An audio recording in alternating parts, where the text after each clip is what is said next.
জাতটা মুড়ি না, এই জাতটা হলো অরিজিনালি সুমি জাত। প্রত্যেকটা কাণ্ডে কাণ্ডে বলে না 1 2 3 4 পাতার ভিতর ভেন্ডি, তার বাস্তব প্রমাণ।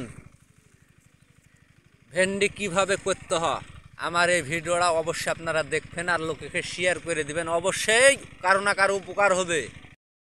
খালি যে গাছ বড় হলে ভেন্ডি দেবে এটা কোনো কথা না। গাছ যত ছোট ডাল ফাংড়ি নেবে তত ভেন্ডি আপনার জমিতে বেশি ফলন হবে এবং বেশি আসবে। কি অবস্থা এগুলা, কি অবস্থা? গাছ ছোট হতে পারে ভাই, মাল দেয়া বেশি। এটাও সুমি জাত, সুমি 1 জাতের মেলা কোয়ালিটি থাকে। সুমি 1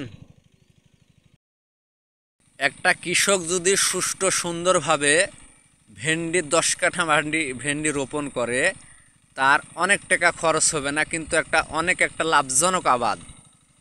যে ভেন্ডি প্রতিনিয়ত উঠতিকালে 50 60 70 100 টাকা পর্যন্ত বাজার থাকে। আর এই ভেন্ডিতে কিন্তু আহামরি খরচ না।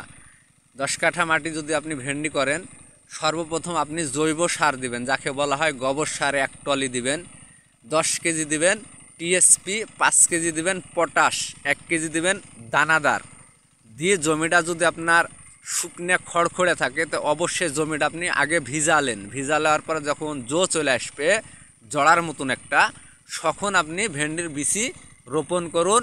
সুমি 4 থেকে 5 দিনের ভিতরে আপনার গাছ বাড়া যাবে আর গাছের গ্রোথ থাকবে আলাদা। গাছে যদি আপনার পছন্দ আসে হাবড়ি জাবড়ি বিষ মারবেন না, বিষ মারবেন নয়ন পাউডার। দাম ক টাকা বেশি লিক, কিন্তু তার কাম আছে, অবশ্যই মাথাতে রাখবেন। এই ভেন্ডিতে 18 রকমের উপাদান আছে, আপনারা বিশ্বাস না করলে নেটে সার্চ দিয়ে দেখবেন।